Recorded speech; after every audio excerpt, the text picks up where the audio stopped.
Come October of that year, the FLQ kidnapped the British Trade Commissioner James Cross in his Montreal home. The FLQ started a hostage negotiation, seeking to exchange him for 23 of their own arrested comrades from previous attacks. Trudeau refused to negotiate with them, labeling them as hateful criminals he did not wish to entertain. 5 days later, Pierre Laporte, Bourassa's Minister of Labour, was also kidnapped. Now that two major political figures went missing under the nose of the authorities, things got really serious. The Liberal Premier, Robert Bourassa, made panic calls to the federal government for help, after which Ottawa mobilized the Canadian Army to protect other possible political targets. Then, the deployment of the military in times of peace triggered protests that blended into those of FLQ sympathizers. For the government, it wasn't clear who was who, and some Canadian officials were concerned about an attempted insurrection. Here's where we get to see a different face of Trudeau. The image of soldiers patrolling the streets was not the image you would want as the individual rights guy, regardless of any given situation. So, when it came to defining the limits of the political powers he was invoking, well, the question was, how far was Trudeau willing to go when circumstances weren't ideal? Well, there's a lot of bleeding hearts around who just don't like to see people with helmets and guns. All I can say is go on and bleed, but it's more important to keep law and order in this society than to be worried about weak-kneed people who don't like the looks of a soldier. At any cost? At any cost? How far would you go with that? How far would you extend that? Well, just watch me.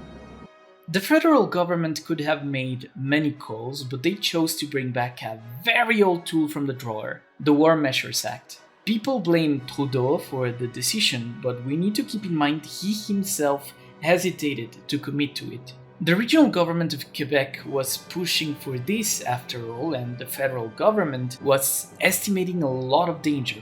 Questions aside, the fact is the act was invoked, which allowed for police raids, spontaneous arrests, and the suspension of civil rights.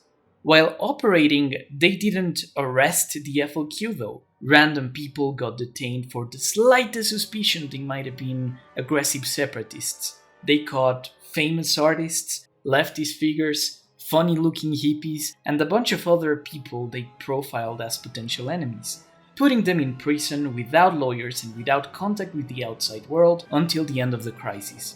This was traumatic for Quebec, and Trudeau's profile as the intransigent son of Montreal who left the Quiet Revolution to return to the city commanding federal troops was set in stone. A few days later, on the 17th of October, the FLQ sent a communication to the federal government, so they treasure hunt near the St. Hubert airport.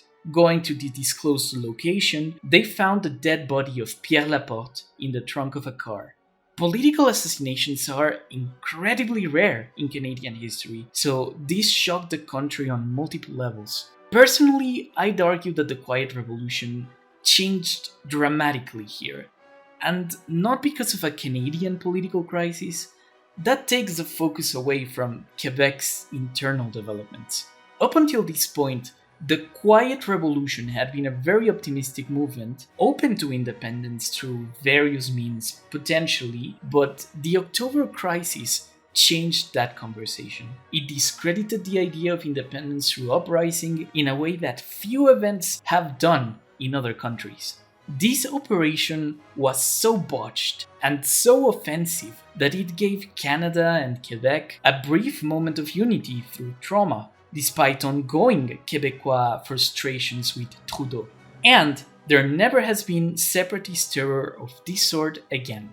This is very special because in Ireland, Turkey, and India, for example, despite grounded democratic structures, separatist groups remain who do not reject violence as a form of political action. The FLQ didn't succeed at what they wanted. Everyone was eventually arrested or negotiated passage to Cuba.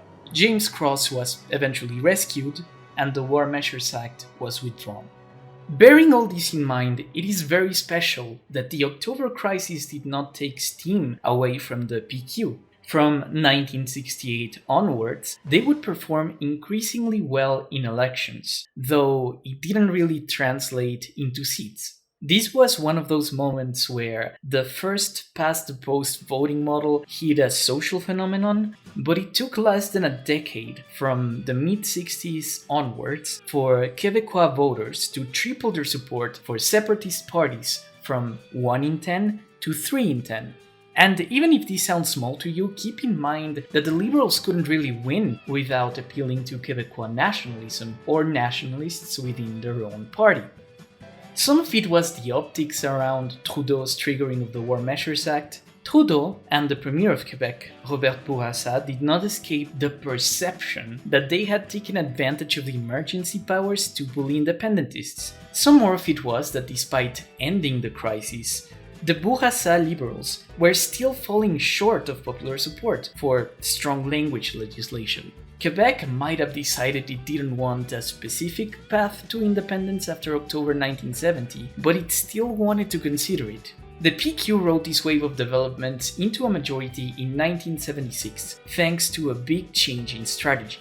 The PQ used to run on independence upon government formation, but for this election they decided to support a referendum instead. This made them more palatable to voters who might have liked their ambitious policies on the status of the French language and the economy, but not necessarily on leaving Canada. In this particular election, they increased their support from 3 in 10 to 4 in 10, which is somewhat modest, but those new voters were a very tactical bunch. It was now the PQ's turn to take advantage of the brokenness of first past the post, and they got 71 out of the 110 seats of the Legislative Assembly, almost 60% of the representation. Lévesque's most powerful statements as a politician come here. Among them, though, I want to focus on the last rhetorical death of ultramontanism. Referencing La Flèche, Lévesque announced to the Québécois that they were no longer a little people, they were now something more like a great people, and he had never been prouder of being part of this national family. Trudeau made a diplomatic but frustrated acknowledgement of this result, saying that he believed Canada as a body politic would prevail, but he knew that by necessity things had to change course on a very fundamental level. And that was Bill 101. The French Language Charter. The French Language Charter was a microcosm of everything we've discussed so far. During Quebec's national revitalization, a big point of contention was the role of immigrants in the political weakening of the French language. A lot of immigrants to Quebec saw themselves more as immigrants to North America. A good example is the Italian community of Quebec. Many had relatives in Ontario and the more economically vibrant New England. For them to remain connected and communicated, but also to have employment opportunities everywhere, was very important. English was seen as the catch-all North American language, and an Italian immigrant could work in New York, Toronto, Chicago, or New Orleans with English. French was and is less widespread, so when given the choice, most Italian parents in Quebec got their kids to enter English schools. For Quebecois society, this wasn't right. Many Quebecois saw Italians as opportunists that were refusing to assimilate and actively damaging their society by assimilating to a culture that was trying to assimilate them. The conflict escalated to brawls at school boards, and it triggered a provincial conversation on education and freedom of choice. The Liberals created a compromise document called Bill 22. Bill 22 made French the official language of Quebec and created a board for its promotion, while also recognizing the rights of minorities to go to English schools if they wanted to. This was an attempt to work out a weird compromise between both interest groups. However, no one was happy with it. It was a Frankenstein legislation that seemed too soft to the people who wanted it to go hard, and vice versa. Come 1976, voters on both sides of the language debate abandoned the Liberal Party. But what ultimately happened was that this split the vote of the people who wanted English schools between the Liberals and the Union Nationale, which allowed the PQ to win its massive victory. The party then created a bill that was several times more strict than Bill 22, and that was Bill 101.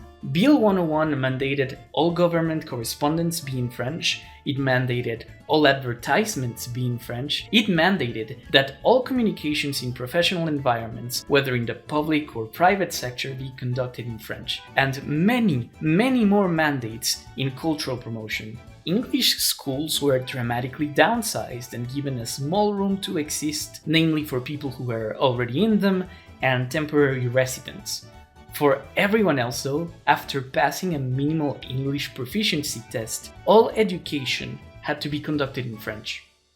The French language charter was the single most ambitious legislation of Quebec language politics. It's also the one with the most visible consequences. If you ever travel to Quebec, you will see that KFC is PFK for Poulet Frit Kentucky. Starbucks is Café Starbucks. If you ever wonder why brands are translating their names in a way they don't even do in France, it's because of the legacies of the language charter. Another visible consequence is that if you go to Calgary or Vancouver, you might meet Quebecers, people who were part of the English community of Quebec but moved away after Bill 101 passed. Many of them hated the charter and perceived it to be a rejection of their presence in the province. The charter and the many legislations that have continued to strengthen the use of French are seen by Quebecer expats as a sort of eviction note. But it needs to be said that this is not that simple. 20 years of social science prior to this moment had shown the English had been an empowered minority for centuries, one that demanded of the French the English language to access that power.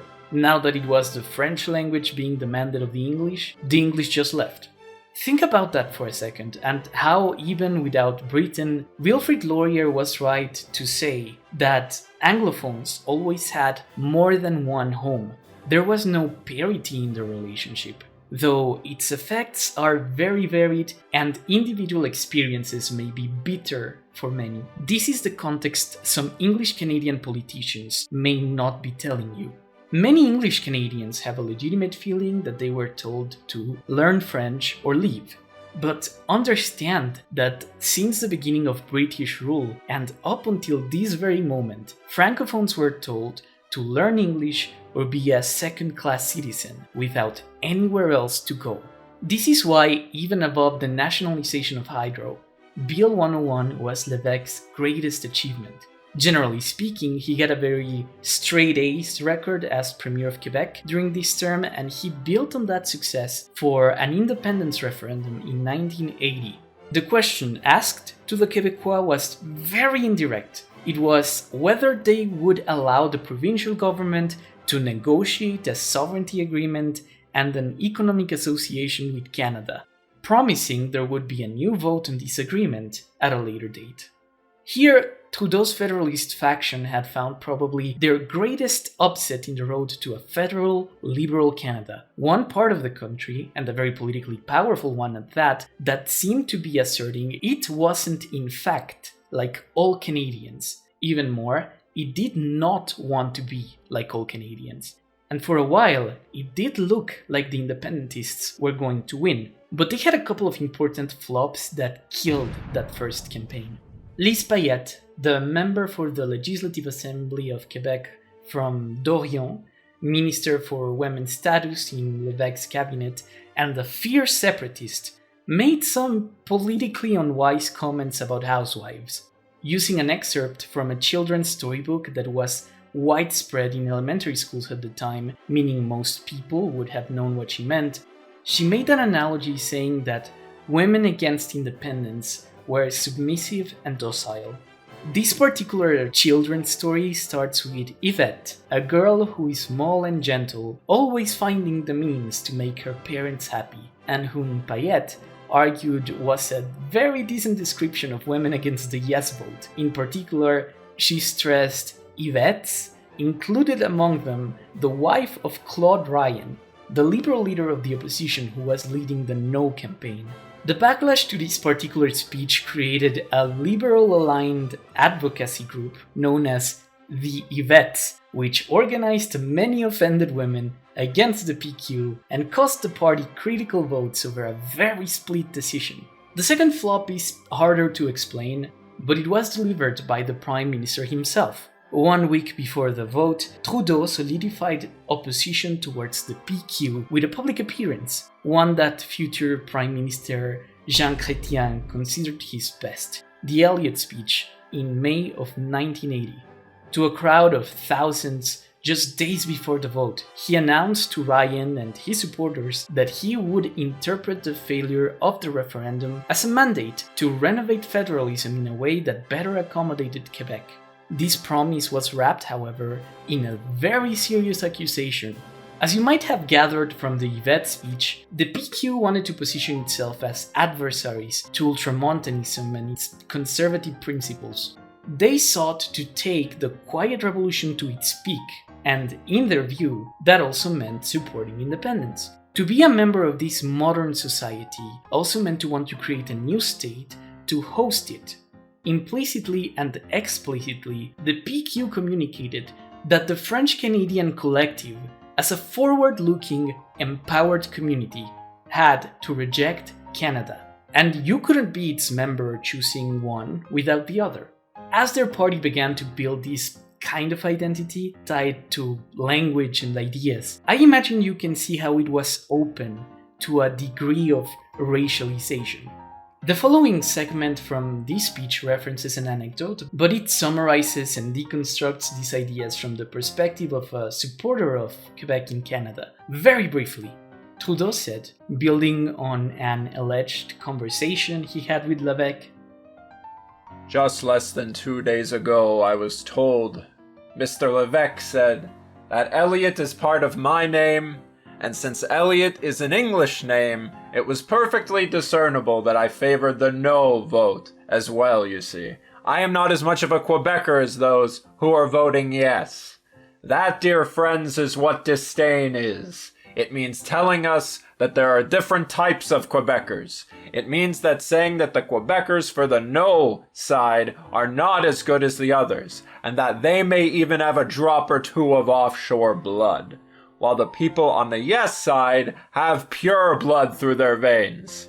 That is what disdain is, and that is the sort of division which grow within a people, and that is what we are saying no to. Yes, my name is Pierre Elliott Trudeau. Yes, Elliott was my mother's name. It was the name brought by the Elliots who arrived to Canada more than 200 years ago. It is the name of the Elliots who, more than 100 years ago, made their homes in Saint-Gabriel-de-Blandon, where their graves can still be seen in the cemetery. That is who the Elliots are. My name is a Quebec name, but my name is also a Canadian name, and that's the story of my name. And ooh, was that a point? Because what Trudeau did here was hit Lévesque right in the Irish Québécois community, among whom there were members of his own cabinet, like the Minister of Culture and Communications, Louis O'Neill. And if the statement is true, did that mean that the Minister of Culture was unfit to be in government because of the community he came from, despite more than a century of integration? Where was the line being drawn exactly? The combined effects of this media coverage gave the no vote a definitive 60% favor in the polls. The PQ received its first major defeat at the hands of Trudeau on the question of secession. Let's underline that by the nature of the question, what was rejected was not independence, but the mere idea of starting negotiations for a possible sovereignty and association agreement. So rejecting this speech meant that even higher ambitions of separation were dead in the mud. While the Liberals were really happy at this performance, Lévesque received the news in a heartfelt concession rally. After facing the greatest defeat of his political career, he acknowledged the result, but remained optimistic about the possibility of trying again. He told the Québécois, and I quote, that if I heard you right, you're trying to say maybe next time. And that was a very prophetic statement, as we'll soon see. The 80s were politically decisive and complicated in Canada. For one, the world saw the biggest economic crisis since the Second World War, which many people perceived to be the end of the post-war economic boom, which in turn ended the post-war consensus of welfare capitalism. Here we see politicians like Reagan and Thatcher show up for dismantling institutions, and believe me, I have a lot of takes on this period which I will talk about in future videos, but how did the crisis go in Canada?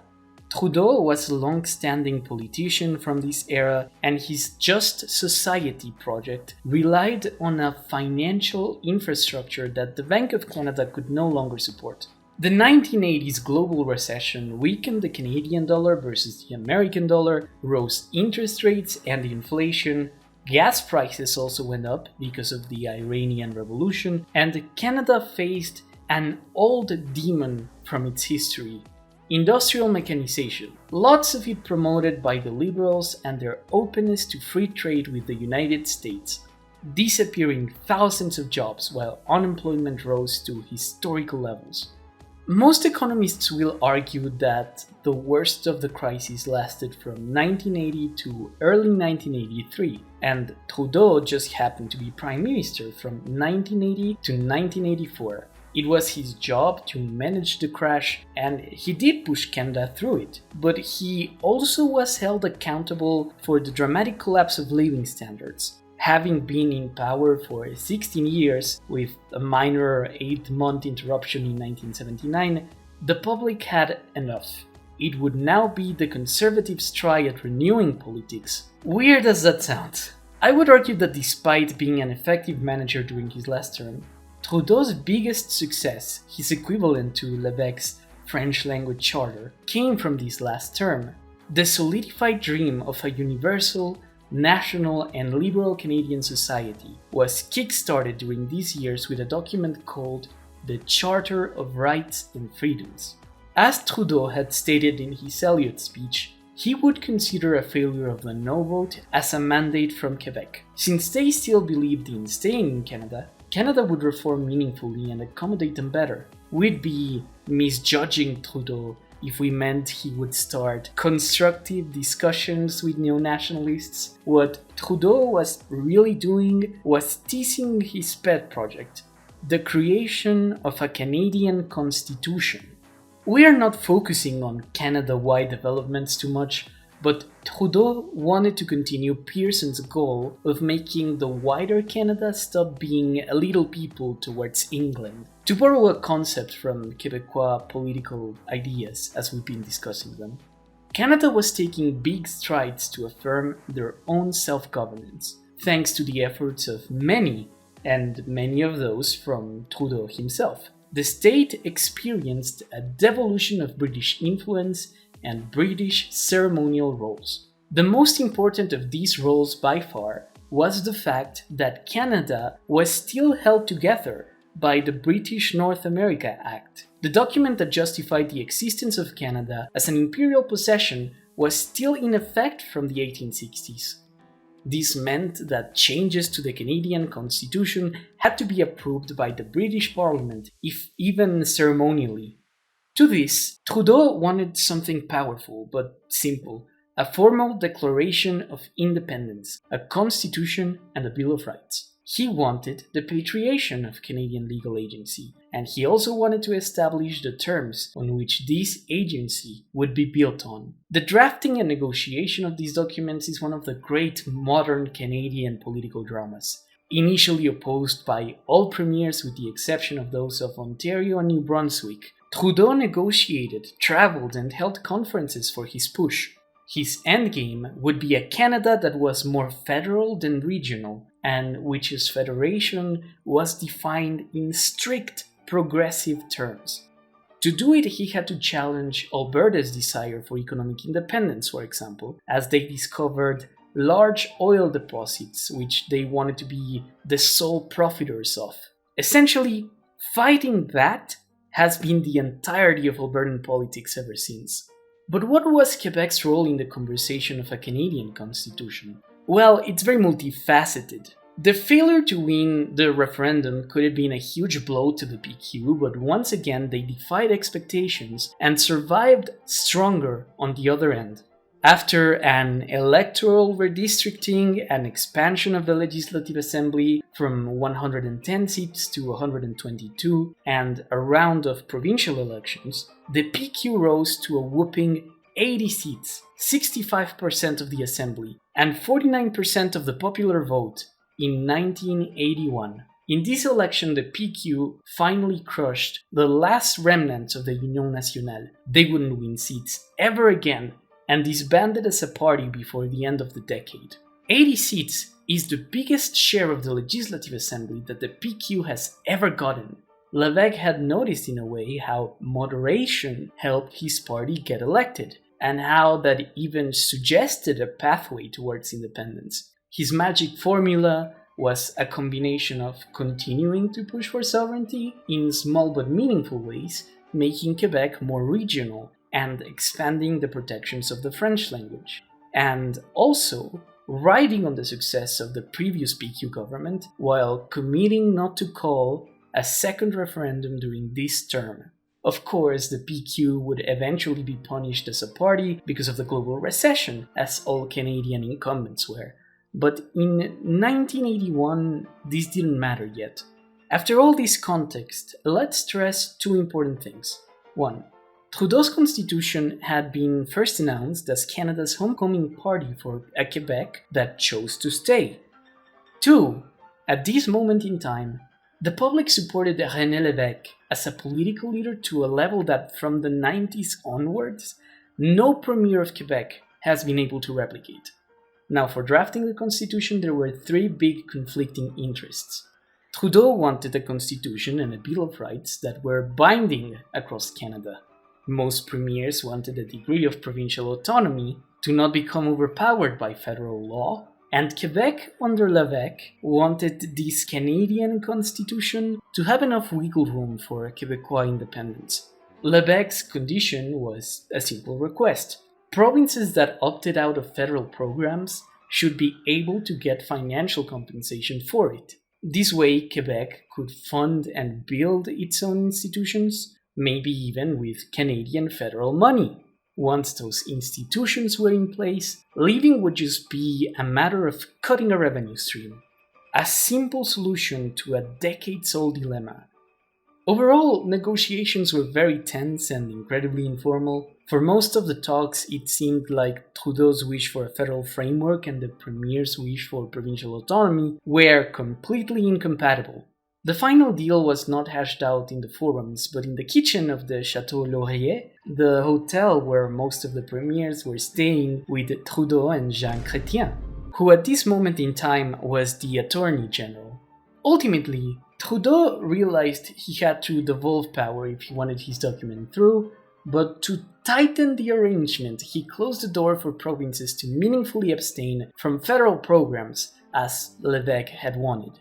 Which sounds great and all as an outcome of negotiations, but here's the kicker. Lévesque wasn't told.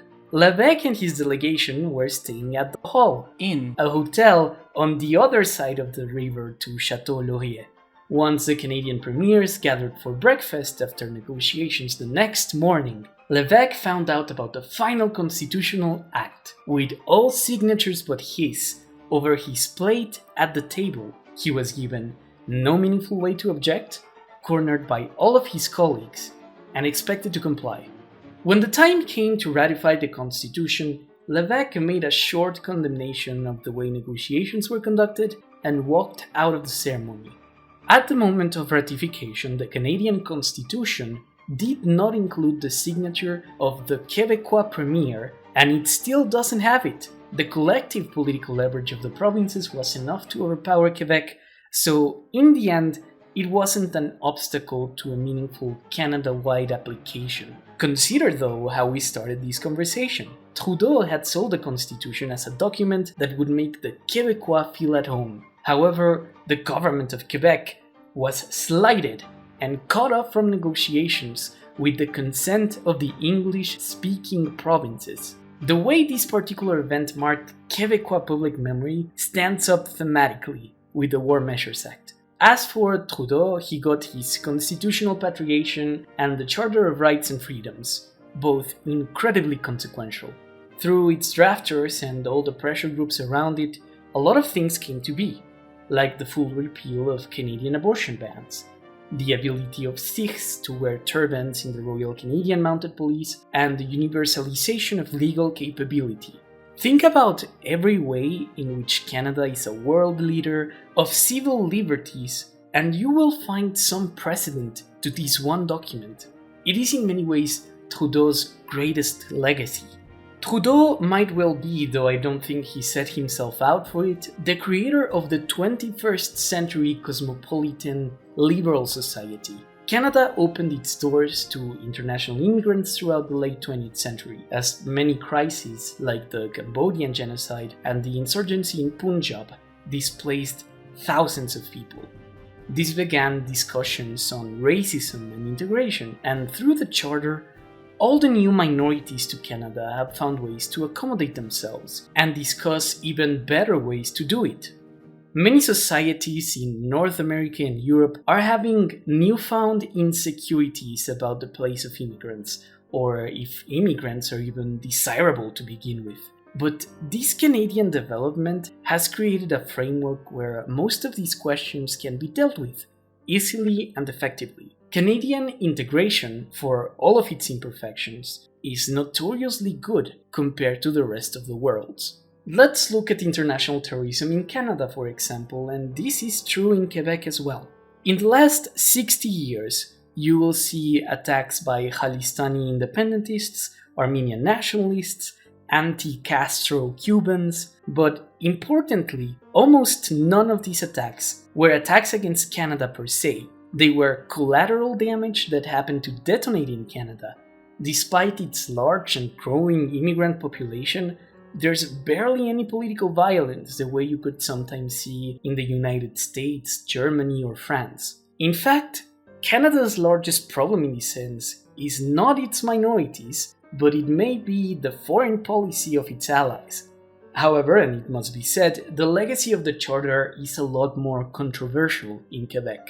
I do have to stress again that there is a very Pierre Valliere-y side to neo-nationalism, and because of it, the 4th of November of 1981 is sometimes called the Night of the Long Knives, equating Lévesque's backstabbing to Hitler's consolidation of power. The day the Charter was signed, Quebec's flags were flown at half-mast. This was yet another betrayal, made only worse by the fact that the people being slighted this time around weren't the ultramontane political elites, but the empowered, reborn Quebecois society and their democratically elected government. Things worsened when the Canadian Supreme Court established Quebec did not have the power to veto constitutional regulations from applying in their own jurisdiction, which most Quebecois believed to be an unspoken agreement for decades. Now they were trapped with the new Federalist Constitution without any means to combat its perceived excesses. And so, just as they punished John A. Macdonald, Quebec decisively voted against Trudeau come 1984, which opened the door for the Tories. While on his last days as Premier, Lévesque put forward the idea to his caucus of negotiating with the Conservatives. Once again, he wanted a series of quid pro quos for yet more gradual escalation within the federal arrangement. This would not come to be though, as the Prime Minister, Brian Mulroney, was a proponent of Thatcher-flavored fiscal and social policy. The PQ was formed by people who grew politically under Jean Lesage's welfare state, and they had zero intention to follow Lévesque through with this plan. They could compromise with liberals, but not with conservatives. There were many high-profile resignations from Lévesque's cabinet after he made this call, and combined with the negative pressures of the 80s global recession and his own old age, he decided to retire from politics in 1985, the last leader of the Quiet Revolution to leave office.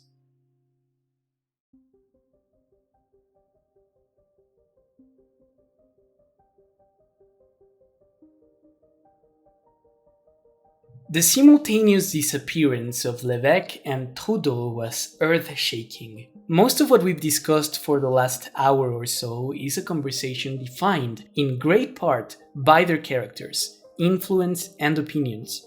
What happens then when, in less than 2 years, these two go away? Canadian politicians aren't usually big idealists, and for a good decade or so, you had a Prime Minister and a Québécois Premier who were. Their departure opened the door for traditional political forces to return to power and focus more on governability instead of grand designs about what society ought to be. Robert Bourassa returned as Premier of Quebec in 1985. We are discussing his profile a little late in the story, but we can understand him as a midpoint between neo-nationalism and federalism. Unlike Trudeau, he believed that Quebec had special conditions that required special laws. But unlike Lévesque, he did not have a deep-rooted pessimism towards Canada. It was him and not Trudeau who advocated the hardest for military intervention during the October crisis. Mulroney was an Anglophone from Quebec, one of these Quebecers. He came to power through a big tent coalition of the many different groups who had grievances with Trudeau by 1984. He came in with one promise to use trickle-down economics as a cure for the early 80s recession, and another one to fix the dumpster fire that Trudeau had left in Quebec. As a conservative, he saw the province's absence from the Constitutional Pact as something potentially disastrous and did not care enough for Trudeau's nitpicks to split the country over the document. Now there was a moderate Premier of Quebec and a conservative Prime Minister tasked with making sense of a highly dramatic and intense political process that had lasted 2 decades. With somewhat fresh perspectives, they sought to reset the conversation, asking a simple question. What does Quebec want or need to sign the Constitution and break the impasse? Bourassa returned with 5 minimal demands. 1. That the federal government withdrew from regulating certain areas that Quebec saw as its own legislative jurisdiction, like education. 2. A constitutional recognition of Quebec as a distinct society within Canada. 3. A constitutional provision enshrining the veto power that Quebec thought it had, the one Lévesque was denied in the Supreme Court. 4. Requiring the Supreme Court to have 3 out of its 9 judges come from Quebec. And 5. Full provincial control for Quebec over immigration policy. Mulroney reviewed the demands and created a compromise that addressed them, known as the Mitch Lake Accord. This document would have given Quebec most of the legislative turf that it wanted, recognizing linguistic minorities as an integral part of Canada, and going so far as to give the province its desired special status, which opened a door for Lévesque's financial compensation scheme. For a moment it seemed that those Canadian common sense politics would fix the issue, but the accord was obliterated by follow-up events. On one hand, various First Nations leaders and the now retired Trudeau criticized Mitch Lake scathingly. Trudeau, of course, saw it as a threat to his federal and liberal Canada, but many First Nations groups also made the very valid argument that they were a founding people too, and that their input as one of the founding peoples was not given as high an emphasis as Quebec's. On the other, Quebec experienced several internal developments that revitalized independentism. Lévesque died of a heart attack at the age of 66, contributing to the reinvigoration of his vision of an independent French-Canadian state. About a year later, the Canadian Supreme Court rendered much of the French language charter unconstitutional, outlining that French signage requirements were against federal law. Bourassa led an angered emergency response, a controversial compromise not too different in spirit to 1974's Bill 22, declaring that exterior signs were mandatory in French, whereas interior signs could be a matter of choice, and once again, it ended up universally despised for not going far enough in either direction. Somewhere between these two events, a moderate PQ leader who was finding common ground with Bourassa and Mulroney was replaced by Jacques Parizeau, the radical separatist protégé of Lévesque and his former Minister of Finance, then Though the accord received the signatures it needed in 1987, Mulroney strategically waited to pass it until the ratification deadline a little over 3 years later, with the idea that the controversial nature of Quebec's special status could be easier to digest with some time and acclimation. But he was incorrect. In this waiting time, a number of conservative premiers lost their mandates to liberals, who then withdrew the ratification, demanding yet another round of negotiations. Edging the very last seconds of the cutoff, Elijah Harper, an OG Cree member of the Legislative Assembly for Manitoba, concerned with the dismissal of First Nation interests, filibustered Manitoban confirmation, famously holding an eagle feather while he pushed the document past its time limit for approval. Bourassa and Québécois society reacted furiously to this. Their requests had been framed, after all, as a minimum set of demands. The idea that Canada wouldn't even budge on this reignited separatism like never before. Soft regionalists were pushed towards various pro-independence factions, and even Bourassa himself made clear statements of commitment, saying that even if Quebec was not recognized as a distinct society de jure, it would start behaving like one de facto. Ottawa could take it or leave it. Among Mulroney's cabinet, there were negative reactions to this enormous strategic flop, as even close allies to him, such as the former ambassador to France, Lucien Bouchard, broke from the government to found yet another pro-independence party at the turn of the new decade that would run for federal elections, the Bloc Québécois. We could give mention to the Charlottetown Accord of 1992, which was a more ambitious version of Mitch Lake, which included First Nations input, but it was ultimately inconsequential, even though it had this hilarious sex ad for some reason. Yes! Yes! Oh, yes! Yes! Yes! Yes! Oh, yes! I'd wager that most people who looked at Charlottetown would say it was a better agreement than Mitch Lake, but the political climate did not allow for it to have any electoral viability. It was very apparent that there was going to be a second referendum. Charlottetown was, more than anything, an indicator that showed that Mulroney had failed as a strategist. So Canada's traditional political forces had now also failed and missed their shot at settling the dispute. There is one funny thing to mention though, which is that Trudeau spoke against the Charlottetown Accord from a Chinese restaurant called La Maison Aigrole. Come 1993, the Bloc would perform so well at the federal level that even though it was a party that explicitly advocated for separation, they headed the official opposition to a liberal government now led by Jean Chrétien.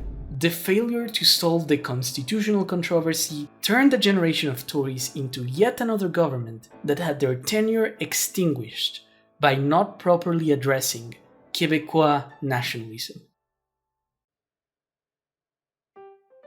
Up until this point, Bourassa had faced increasing pressure to trigger a referendum, and he tried his very best to make it the very last resort as to facilitate cooperation with Mulroney. Now that Quebec had moved past Mulroney and Chrétien was voicing his support for exploring more alternatives to the tension, the second referendum was inevitable. Bourassa retired before he could see this happen. The Liberals put forward a new leader from one of the Union Nationale political dynasties to replace him, but their vote was split with yet another regionalist party founded by a splinter from the right of the Liberal Party under Mario Dumont, who left the Liberals to found the Action démocratique Québec. This split was not meaningful in terms of popular support, with the Liberals and the PQ showing up with nearly identical popular votes in 1994. But once again, through the distorting power of first past the post, the PQ attained a majority of 77 out of 125 over a Liberal Party that got fewer than 50 seats. Parisot immediately unchained the process of a second referendum. Once again, there were campaigns, speeches, and the conceptualization of what Quebec would look like as an independent state through the second half of 1994. On this occasion, support for the yes side appeared much more energetic, and it might well have been the case that Parisot was much more keen on campaigning on a strategy almost diametrically opposed to Lévesque's. He wasn't going to ask the Québécois if they favored a staged process through initiating negotiations and submitting a deal for yet another plebiscite. Parisot explicitly asked the people of Quebec the question of sovereignty, with the shape of association with Canada being more of an afterthought. The ADQ, BQ, and PQ came together in varying degrees of support of this cause, and it was down to the Liberals alone to argue for the no side. Emotions ran high throughout the campaign, with the two sides swapping the lead over intense arguments. People saw rallies and counter-rallies featuring World War II veterans and Quiet Revolution icons. But compared to the 1980 referendum, generational change was starting to rear its head. Quebec, for better or worse, had grown as a society within Canada. The Liberals had been part of the Quiet Revolution, and a young generation was coming of age that had no longer experienced an oppression that was as explicit as in Lévesque's time. Support for Québécois independence is highest today amongst baby boomers that grew up under the Quiet Revolution. People who got to see, experience, and resent Trudeau in real time. With every passing decade, the Québécois experienced fundamentally different societies. Things changed for the better so much, so quickly, that historic memory was less of a factor. Separation was something people were seriously considering, but the sum of all these experiences created a lot of diversity of opinion among Québécois. Having 20 years of difference of age with someone else could mean the divide between being a young adult during the Lesage years and living in a post-Lévesque world. Here we find grandparents who were British loyalists, to parents who were Trudeau-maniacs, and sons who were neo-nationalists, and every combination that could come, spanning fewer than 50 years total. When the referendum came at last, turnout was 93% of eligible voters, and the no side was once again victorious by a margin of slightly over 50,000 votes. Quebec's decision to remain in Canada was settled by a difference of less than 1% of the vote, about the same number of people you can fit in the stadium of the Los Angeles Dodgers. Just as last time, there were many strategic flukes to consider for the independent side. Given the era of the times, they may have been more successful if they had emulated the strategy of Lévesque over the brashness of Parisot, maybe throwing the same question again. There were even instruments that the Yes campaign used that Canadian judges found to be illegal, such as making tickets for a massive unity rally tax deductible. All of these could have been better problematized, but these split ends were cut by something I like to call Parisot's gamer moment. Parisot was a very fiery figure. He himself had made a point not to be the face of the campaign, leaving it to the other, younger and more charismatic talents of the PQ. When the results arrived though, he went off the rails. He didn't have Lévesque's fine-tuned media training to accept defeat graciously, and instead he started a horrible diatribe of everything that had gone wrong in his view. He gloated about the fact that we, implying the white French Canadians, had voted 60% in favor of separation, and that maybe pushing a single-digit percentage next time would be the deal maker for independence. Analyzing demography in that same line of thought, he blamed certain shortcomings of the Yes campaign on influence money and ethnic votes. Suffice to say that these explosive statements did serious damage to neo-nationalism. For one, it was almost a direct caricature of the contents of the Elliot speech, a disdainful separatist linking people's political temperaments to degrees of separation from a true French-Canadian character, or maybe even a race. The backlash to this speech pushed Parisot to resign and collapsed his PQ government, and in those heated minutes, Parisot hurt neo-nationalism in ways that even Trudeau could not have dreamed of doing. And up until the upload date of this video, there hasn't been another referendum.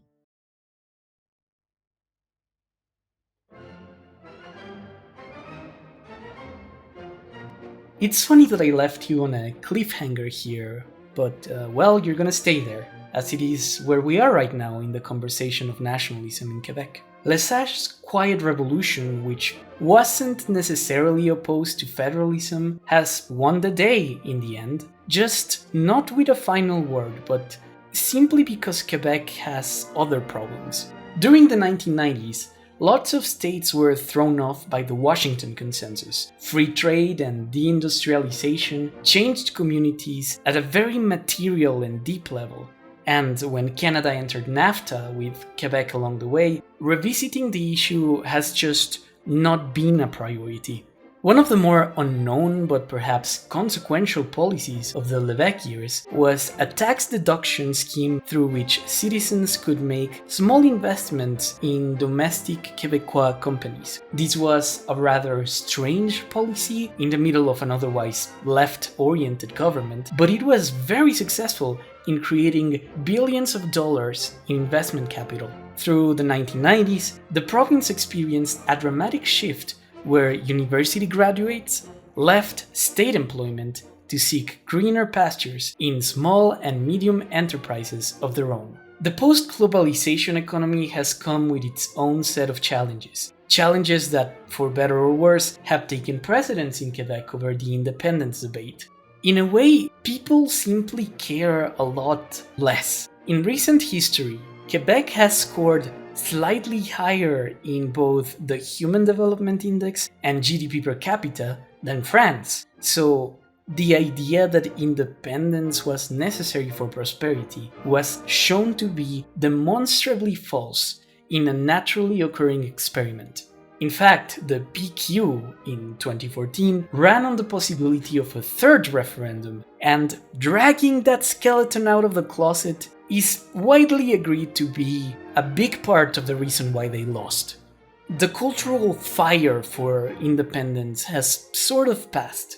Young Québécois today are increasingly joining a global English-speaking community that makes the boundaries of Canada seem less relevant. Even without this, it's very unlikely there will be events that hold the theatrics of the War Measures Act, or another de Gaulle speech, or another Trudeau figure who wants to withdraw the special rights that people are now used to having. A Politico poll from 2022 modeled that about 60% of Francophones think Quebec should remain a part of Canada, finding that all age groups under 64 believe the same in almost identical percentages. What happens from here on is impossible to predict. I am not from Quebec, nor am I Canadian, and that is particularly important because everything else is ultimately derivative to what the Québécois themselves desire. The history itself has ended here, but just for fun, we can consider where we are and where things could go as a result. Despite everything, the question of independence is not settled. It is true that young people today are indifferent about separation, which is remarkable, considering, for example, that in Scotland or Catalonia, it is precisely younger voters who are the fiercest advocates of secession. However, parties promoting Québécois interests are today stronger and more consolidated than before, easily summing more votes any given election than the PQ had at the time of both its referendums. In recent decades, we've seen the emergence of parties like Québec Solidaire and the Coalition Avenir Québec, both hailing from very different ideological backgrounds but nevertheless committed to politics of autonomy and sovereignty. In the 21st century, Quebec both reinvented a conservatism that fits its unique mold and revived its democratic socialists. The vote is now divided by the shape of regionalism, rather than a yes or no to regionalism itself. If Canada decides to become hostile towards Quebec, it is certain any of these parties could lead a new independence initiative. Quebec is at peace, largely due to it attaining a satisfactory degree of autonomy. Quebec has also succeeded at creating a mixed economy and a liberal democratic society hand in hand. Though a bit of a meme to make analogies for success, the province stands on a very similar footing to that of Scandinavia in terms of prosperity indicators. The combination of Canada's wider political direction and Quebec's own pursuits have created a society that has been evolving in its liberalism for longer than most others on Earth. I believe in this sense that Canada is the future of the liberal democratic model. And not because people should look to Canada as a good example necessarily, but rather because Canada has been committed to this particular form of state building for so long that its issues and contradictions have been confronted for decades. As one example, let's look at Quebec's incel. Worldwide, the discussion of this particular wave of North American misogynistic terrorism starts around 2014 over an incident I will not mention. What matters, however, is that we've been culturally aware of the idea that men feeling sexually entitled to women fuels mass murder in a very present way ever since. In Quebec, though, the first of these attacks occurred in 1989, before we can even discuss the emergence of the term involuntary celibacy. There was an incident where a deeply disturbed man stepped into the École Polytechnique de Montréal and, claiming to be fighting feminism, he targeted women who were studying engineering at campus, killing 15 and injuring 14. Canada's worst mass shooting up until that day. It is worthwhile to ask the question of why a modern society has these problems. Let me present you with a line of argument made by clinical psychologist Mary Pfeffer in her landmark book, Reviving Ophelia. Dr. Pfeffer saw a particular patient anonymized as Jody, who lived in a very conservative North American Protestant family. In her dissection of her character and general demeanor, she makes an interesting mention of the relationship between authority and meaning. When discussing Jody, she said the following. Psychologists would condemn many of the elements in Jody's background: the traditional sex roles of the parents, the physical punishments, the lack of lessons, camps, and other enrichment experiences, the strict religion, and the conformity of family members. They would note that this wasn't a family that talked much about feelings. Particularly, the father's injunction against dating seems harsh by the 1990s standards. Psychologists would question the family's rigid beliefs. Interest in philosophical questions and self-examination were not encouraged. These parts of Jody that were different from her family would not flower. I struggled with the questions this interview raised for me. Why would a girl raised in such an authoritarian, even sexist family be so well-liked, outgoing, and self-confident? Why did she have less anger and more respect for adults? Why was she so relaxed when many girls are so angst-filled and angry? I remembered some facts from sociology. There are fewer suicides in authoritarian countries than in more liberal ones. Those facts seem somehow related to Jody's strength and happiness. In neither authoritarian countries nor Jody's family are there many opportunities for existential crises. Someone else is making the important decisions. The world is black and white, and there is a right way and a wrong way to do everything. The rules are clear, consistent, and enforced. There simply aren't enough choices to precipitate despair. The diversity of mainstream culture puts pressure on teens to make complicated choices. Young adolescents do not deal well with ambiguity. If the parents are affectionate and child-centered, teenagers are comforted by clarity and reassured by rules. Teens like Jody are protected from some experiences of their peers.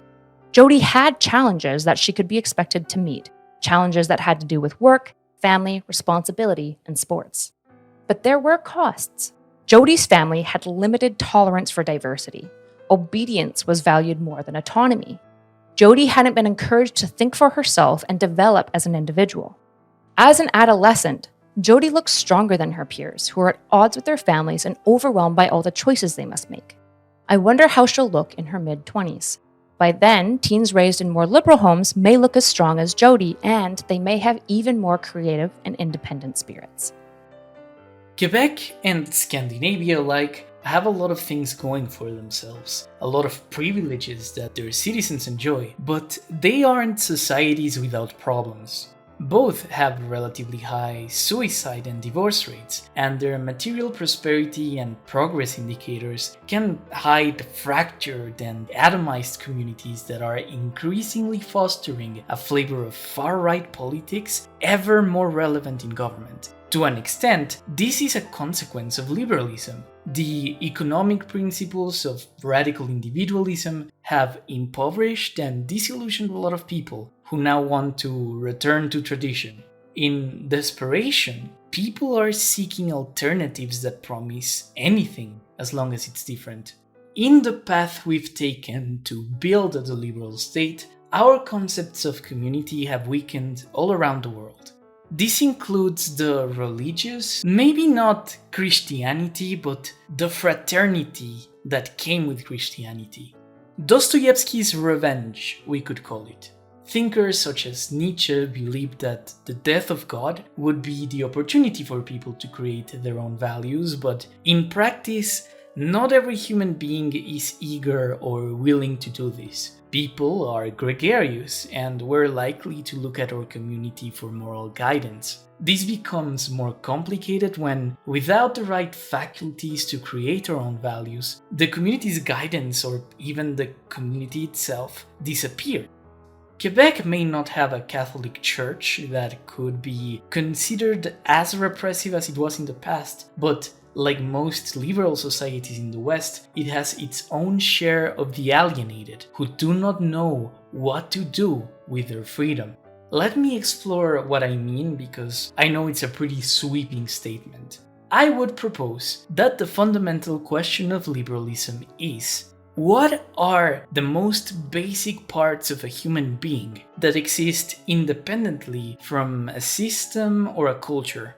And given that, how should a society be built so that baseline is satisfied and any kind of person can thrive? And then, liberals build a society that can accommodate that basic individual. The problem is, though, that such an individual doesn't really exist. People don't exist independently from a system or a culture, and we are all heavily socialized before we even have any sort of sense of individuality. A purely liberal governing structure that is blind to that reality will be unable to address many social conflicts, simply because the structure is blind to collective matters. The single most compact criticism of Trudeau is quite simply that a liberal state can be built on top of an unjust society without necessarily changing it for the better. My invitation to liberals watching this is to think about this more. 21st century problems of the environment, of world poverty, of immigration, of sexism, or of systemic discrimination of any kind are inherently social in nature. Trudeau failed to see the many ways in which communities empowered each other, and not only his ideal for the nation state, but Canada itself flirted with a national divorce because of that insistence. The cornerstone of a liberal democracy is that a certain collective, the people, are the hosts of sovereignty.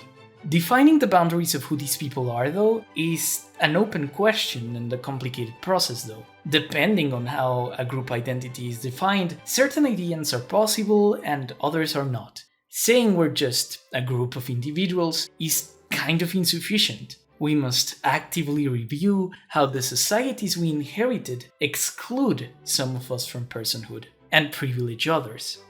A poor conceptualization of this can be incredibly destructive at the societal level. Spanish America had many radical states that defined themselves as liberal politically, but transcended their multicultural challenges with Catholicism as an identity grouping. Then many of those crashed down in religious wars when the contradictions between liberalism and Catholicism became apparent. If the people that justify the liberal state don't want to be liberal, then how can such a state function? How can a social contract be maintained without signatures? Japan is an interesting example of the contrary. Being a society with a strong sense of itself, it has never been difficult for Japan to act in unity of purpose, in ways that was harder for a collapsing Syria or Yugoslavia when their concepts of common humanity broke down. Japan has been able to act, whether for modernization, war, reconstruction, or any number of projects. However, redefining Japanese self-concepts is cosmically difficult in any respect, including for things we could argue are necessary for societal longevity. Canada is an interesting case in that it has existed as an exception to the rule.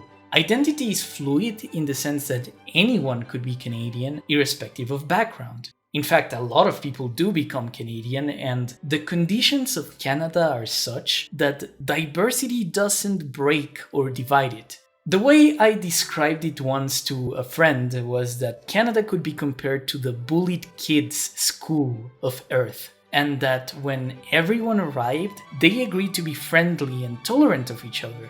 It is a country created by a refugee crisis and defined by the experience of refugees, and therefore we can further understand Canadian politeness as a natural development of these circumstances. Canadians are nice because their entire society rests on their ability to be cooperative and sensitive across many different cultural boundaries.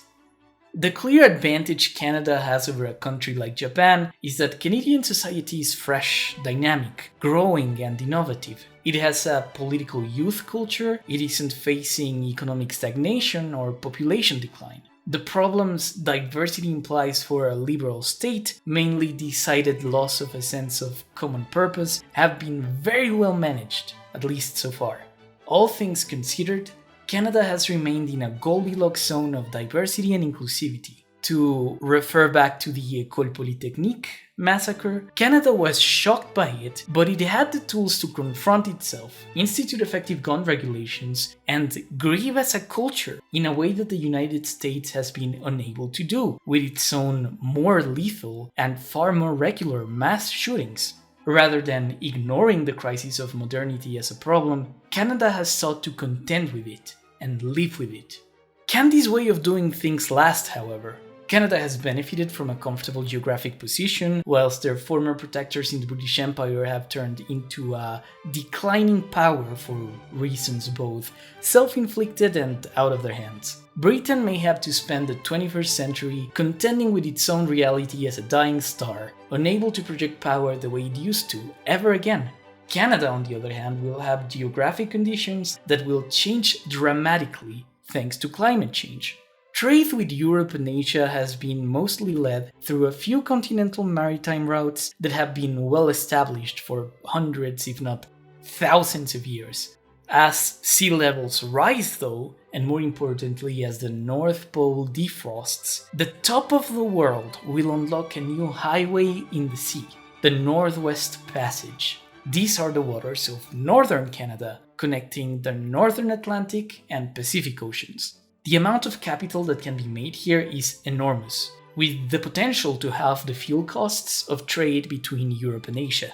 More critically though, it also makes Canada a more vulnerable country fundamentally. Will the Chinese attempt to exert control in these waters? Maybe the Americans, Russians, or the Europeans? Will Canada seek a new alignment in this world without Britain? Or will it try to seek its own hegemony and assert itself in the world stage?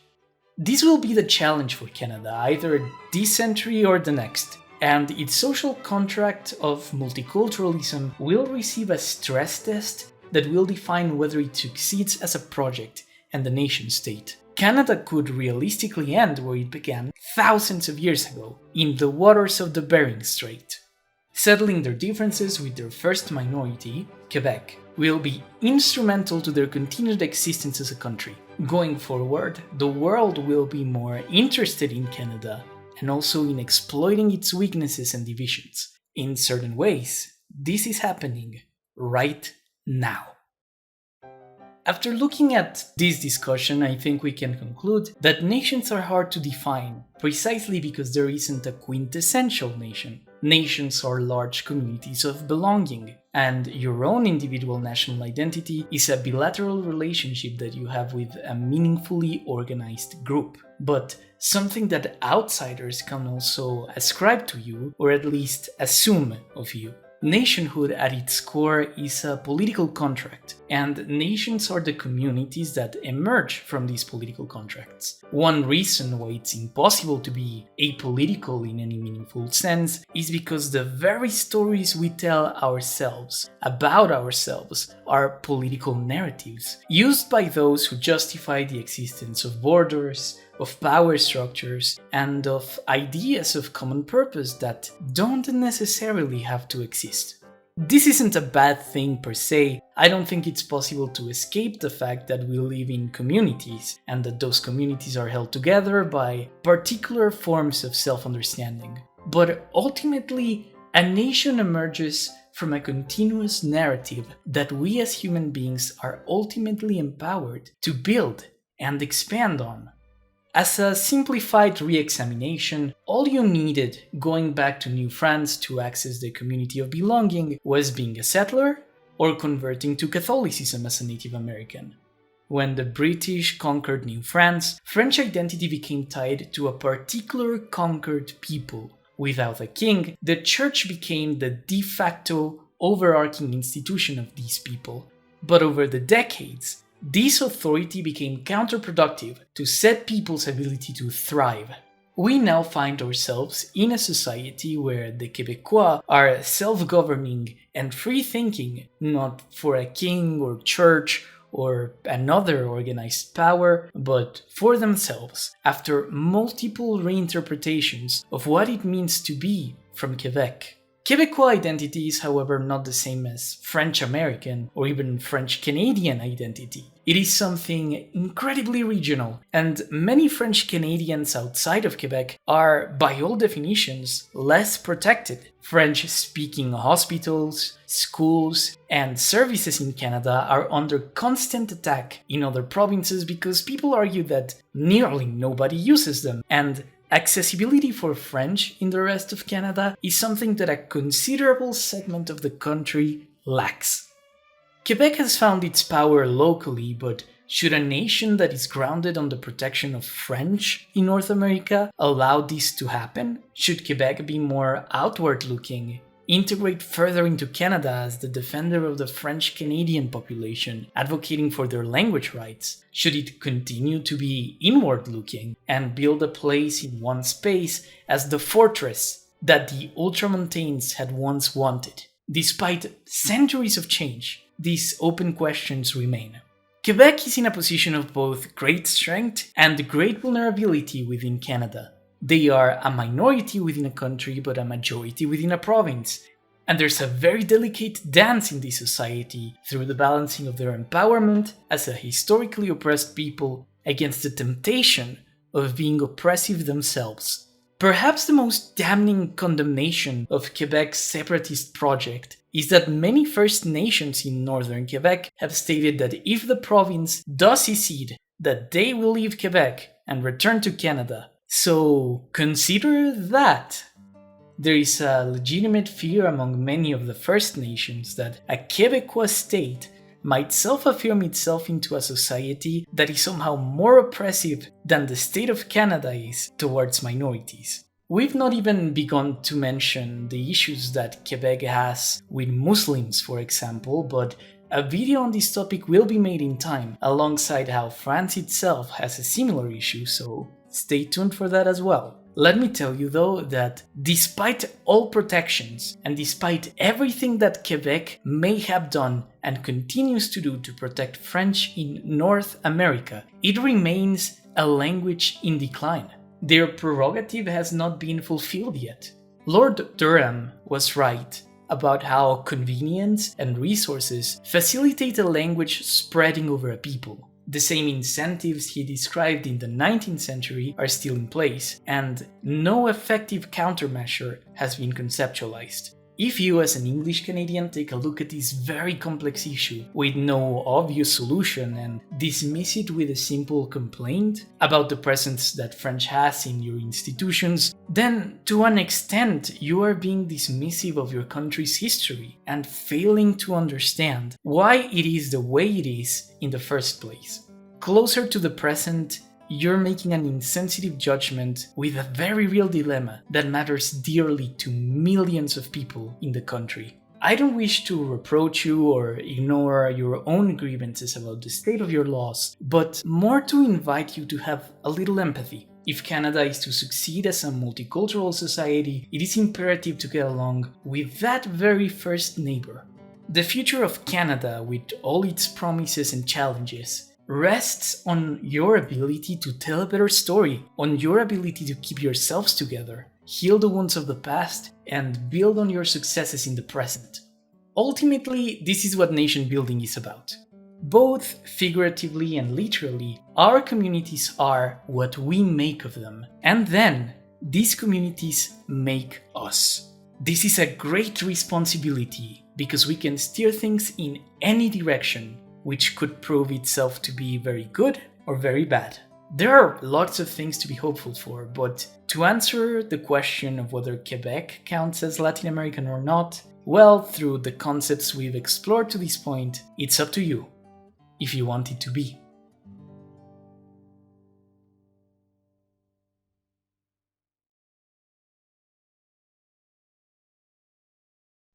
Un Canadien errant, banni de ce foyer, parcourait en pleurant des pays étrangers.